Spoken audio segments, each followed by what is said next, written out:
Well, folks, there you have it. Alvarez versus Jacobs is over. I'm here in Vegas right now. Boy, I'm in a sweet hotel room too. I stayed at a very nice hotel the other day, Wednesday. Boy, here goes my voice again. Wednesday through Friday, and now I'm at a real nice spot called the Platinum Hotel and Spa, and it's on the strip. I mean, this place is amazing. I kind of got clothes and stuff all over the place. I should have took a picture of it, but I'll see if I can find like a stock picture similar to the room that I'm in. But anyway, so Saul Canelo Alvarez won a very close fight, and it was close.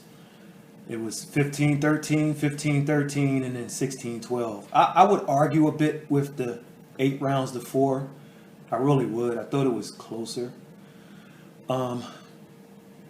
I thought Jacobs did enough to win, but when I score fights, I don't score it with the, well, you got to give this to the house fighter or this to the champion. They were both champions.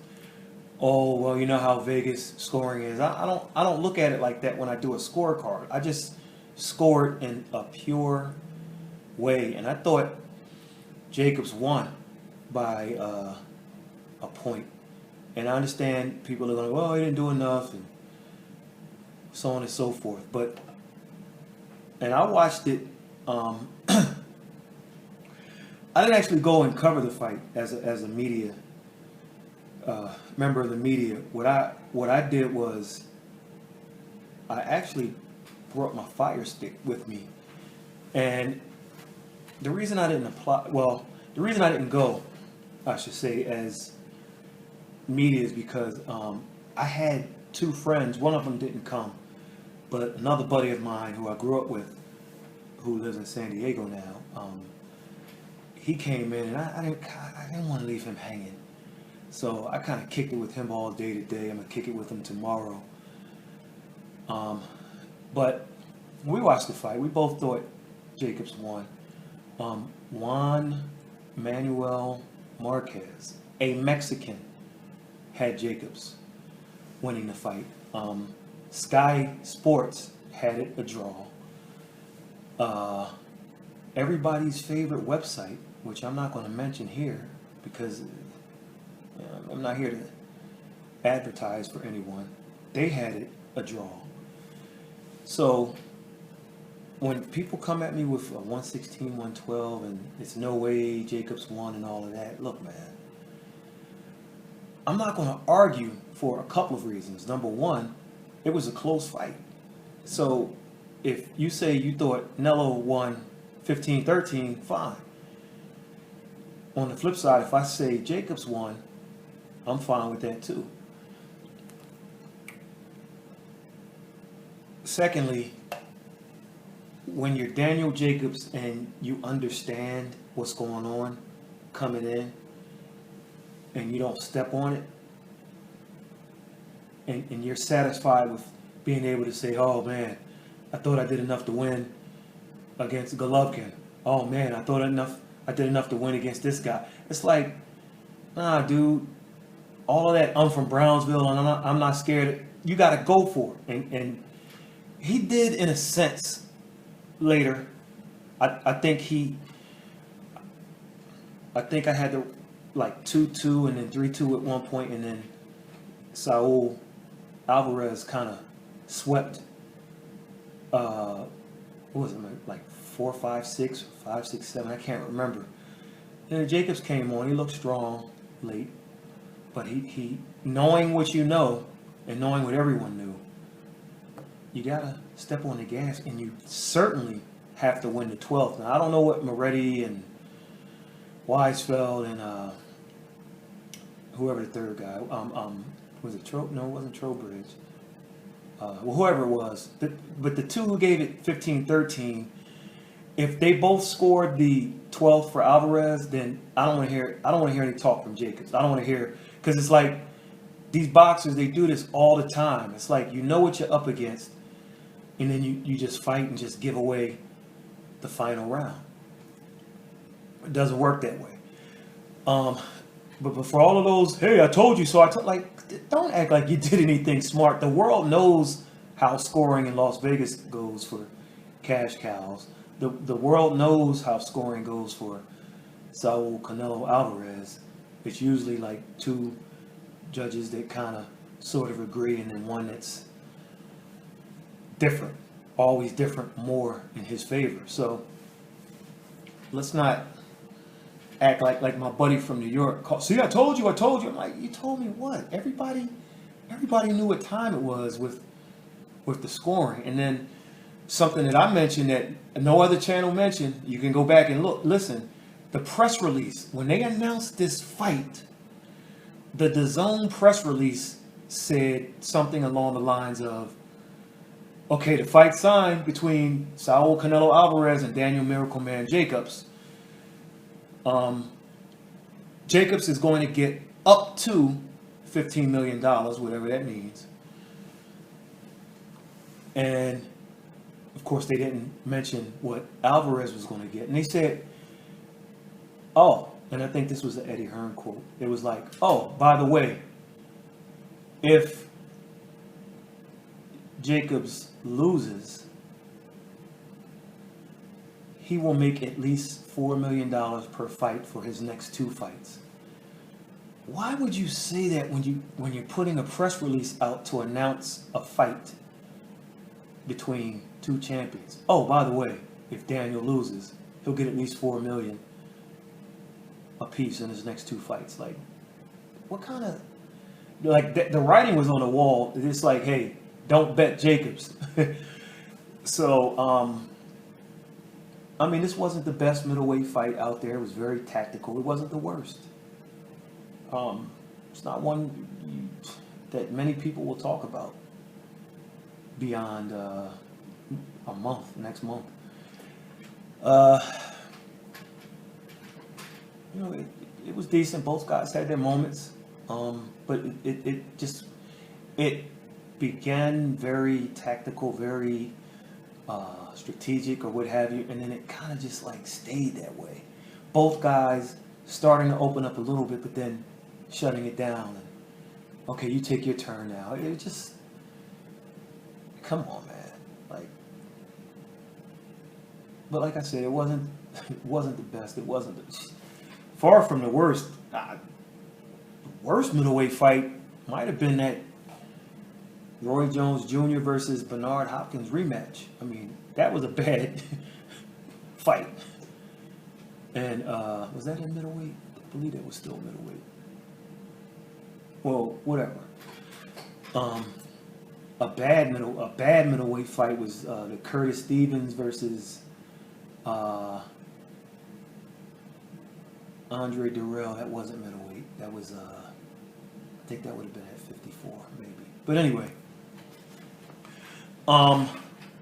one guy who I really don't care for, and I was watching the Sky Sports feed, so I don't know what your Paulie Malignaggi's and whoever else, or whoever called it for the zone was saying,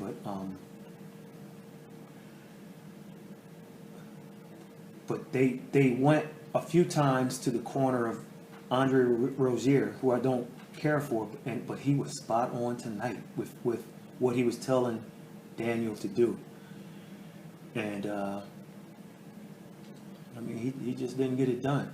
And you know, I mean, don't see a couple of things I didn't like about Jacobs, and I'm not talking about the weigh-in. And I left messages saying he lost some points with me on the weigh-in, the way he kind of acted, not with when they went forehead to forehead, but the interview after it with these 2 dudes who seem to be blowing up right now. I don't know their names, I can't remember, but when they interviewed him, he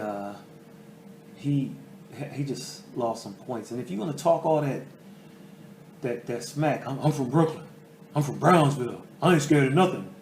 this MFer better watch that sugar honey iced tea or whatever. I mean, however you want to put it.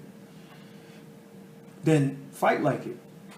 Especially, see, Daniel Jacobs missed a lot of opportunities. When we talked about that range in our keys to victory, he got into range where if Canelo decided to fire a shot, he would either miss short or he would touch Daniel, but not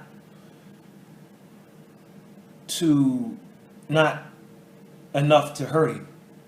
Maybe just it would be similar to just a slight push. What round was that? 9 where he did it, and then but Daniel was in range to let the shots go, and he wouldn't, and he was in his range to do it, and Andre Rozier was frustrated, and I can't blame him. He missed his mark. Yes, you know, people want to talk about Canelo slipping shots and so on and so forth. That's fine, but he got hit a lot of times, and Daniel threw more shots that missed, but they were effective in that. Saul Canelo Alvarez, what he has to do is he has to kind of plant his feet to throw punches, and so as he made him miss, Jacobs, who has hand speed, he just didn't put other punches behind him. Like a lot of times a boxer will say, well, I throw a punch figuring I'm going to land it. I come from the school of thought that you throw a shot, a big shot, thinking you'll miss, and then have another one right behind it. But people don't throw in combinations. If they do, they're just trying to flurry. They're not the Roberto Durans or the Ray Leonards where they're throwing combinations to hurt you. By the way, some videos that I'm gonna post after this video is just earlier in the day where we talked to some boxers. We just asked them who they thought would win. I've been all over the place with my buddy, the guy who up until last year I hadn't seen in like 25 years, so that kind of took precedence. I should have came straight to my room and uploaded those videos, so I apologize. That's going to come after the fight, so forgive me for that. But no, different people saw it different ways. But listen, the only argument I'm going to give you is that, you know, I thought Jacobs eked it out from a pure scoring standpoint. However, I can't, and I'm not going to argue with anyone who had Alvarez. Like I said, 2 of the 3 judges had it by 1 round. And if both of them gave it that last round to Alvarez, then Jacobs did enough through 11 rounds to have a draw. And if he would have did a little bit more, he would have won. But that's the way it goes. And then these judges aren't dummies. I mean, if conspiracies are going on, then you'll look at, well, how many rounds did they agree on and all that other stuff. You can dissect scorecards, but no, it doesn't take a genius to know he was going to get the benefit. It's just the way Daniel, he lost points with me again at the post-fight press conference. His son got more heart than him. He's like, yo, I thought you won. Daniel, you come out there, look, I thought I won the fight. Well, I got to review the tape and, you know, because I'm not sure what the judges were looking at. Dude, like, you from Brownsville, you from Brooklyn, then I expected, like, you know, this is BS. I won. I thought I won. You know, he got the benefit of the doubt and everything, but I didn't hear any of that. Number one, we knew that was going to happen. But he was like, yeah, I guess somebody got started. Like, he took the bait. The zone guy, or maybe it wasn't the zone guy. It might have been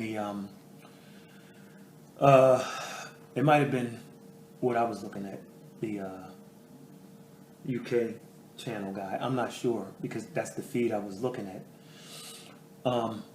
he kind of asked him a loaded question, and Daniel took the he took the bait.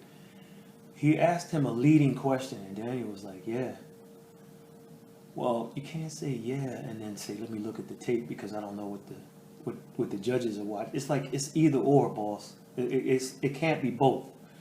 You understand what I'm saying? Like in one instance, he's being sarcastic and saying, "I don't know what these judges were watching, so I have to review the tape," which was a punk ass answer anyway. On the flip side, he's saying, "Yeah, I guess that's the reason I lost, because I kind of got off to a slow start." And I'm like, well, which one is it? I mean, did you lose because you got off to a slow start, or did you win because the judges were a little blind and you have to watch the tape?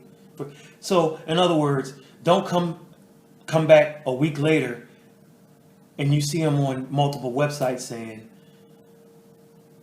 "I watched the tape and it was a clear victory for me." Nah, say it right then and there.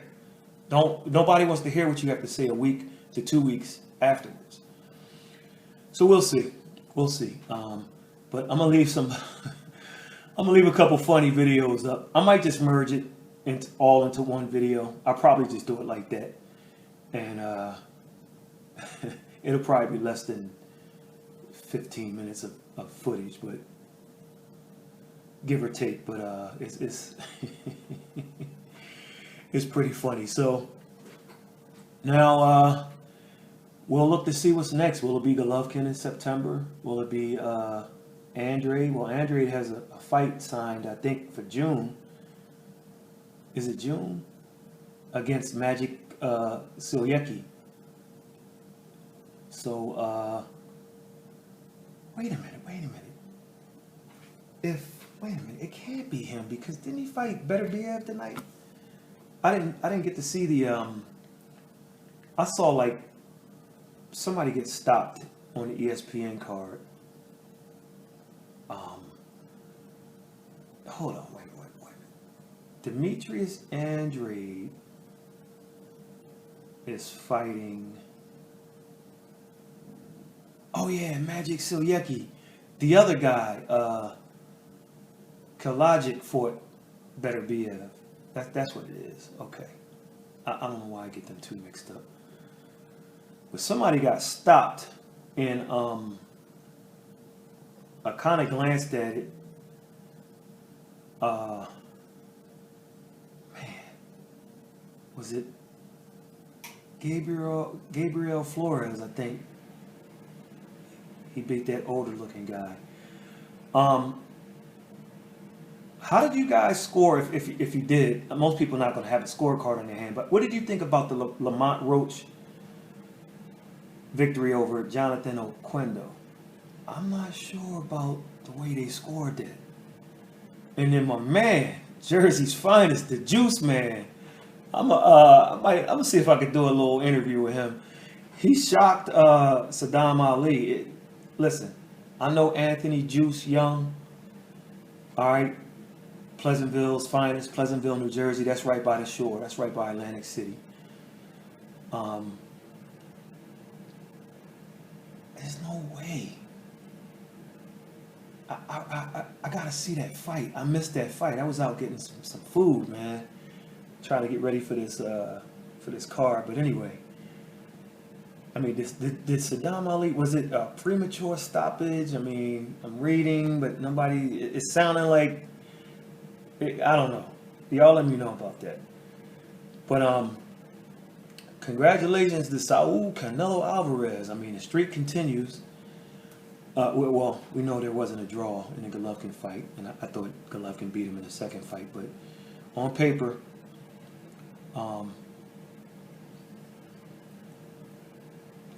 so we'll see what's going to be next for him, and then I think at one point he's finally going to just say, "Let me go to 68." I think it's coming within the next couple of years. Now, here's a rumor for you. Here's a rumor. Don't be shocked if an offer is made to Errol Spence Jr. from Team Canelo. And then it's going to come down to Alan Heyman again. Does he keep the monopoly going, or will he?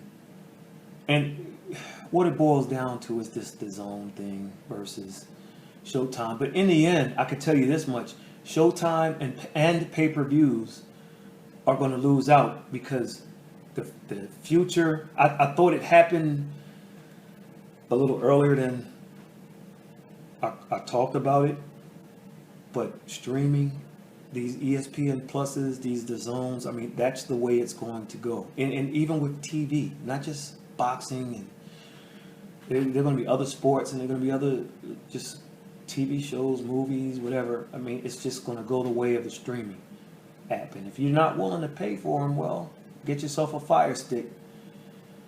And anyway, so that's that. So I don't know. We may try to bump into some guys tomorrow and get some thoughts from some of the fighters from while we're still here in Vegas, and then we're gonna roll out of here on Monday. Everybody loves doing the Sunday thing and leaving out. I give myself an extra day just to grab a couple items that you know what, and I messed up on the t-shirt thing. So to everybody, I apologize, because I probably won't, unless my Vegas t-shirt guy calls me, I'm probably not going to get any t-shirts. And I really, that's always been one of my plans when I come to Vegas. So if my man, you told me 2 years ago you listened to my man Fresh in Vegas, hit me up. I left you a message. If you got some tees for me, let me know. I need a couple XLs, a couple double X's, and larges. So outside of that, I'm gonna shut it down right here and then start trying to upload. I don't know if I'm gonna upload multiple videos or just do it all in one video, but we played around with some boxes today. Oh man, we had a good time. And I missed some activities on Friday because I wasn't feeling too well Thursday and Friday, but all good today. And we'll see what's happening on Sunday. See if we can catch up to some people. If not, we catch when we get back to the East Coast. And we're getting ready for, what is it? Jared Hurd and Julian Williams. So we'll be out there for that weekend. That's in Fairfax, Virginia at George Mason University. So that's the 11th. The 18th, I can't remember what's happening. And then we'll be back in Maryland at the MGM National Harbor for Alexander Usyk and oh boy, my mind is all over the place today. Carlos Takam. And so that's the 25th, right? And then a week later, we'll be in New York City for Back Around the Way. Back up top for Anthony Joshua versus Andy Ruiz, or Ruiz. It was always Ruiz when I was coming up. And then Victor Ortiz and John Ruiz stepped up, and it went from Ortiz and Ruiz to Ortiz and Ruiz. But so that's the first, right? And then the 7th, wait a minute, am I missing? Wait a minute, Deontay Wilder in Brazil, what date is that? And then back to New York for that, and then back to New York again for the Golovkin, and then we shutting it down because we well traveled this year. Been to some Crawford,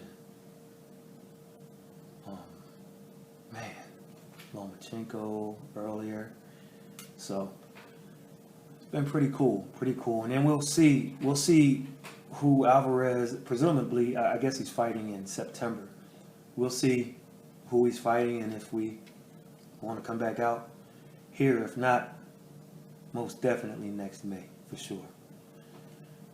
So all right, that's it. I'm gonna start trying to upload this other video or videos, depending on how I do it. And we had a couple had a couple stare downs in there. So make sure y'all check that out. All right.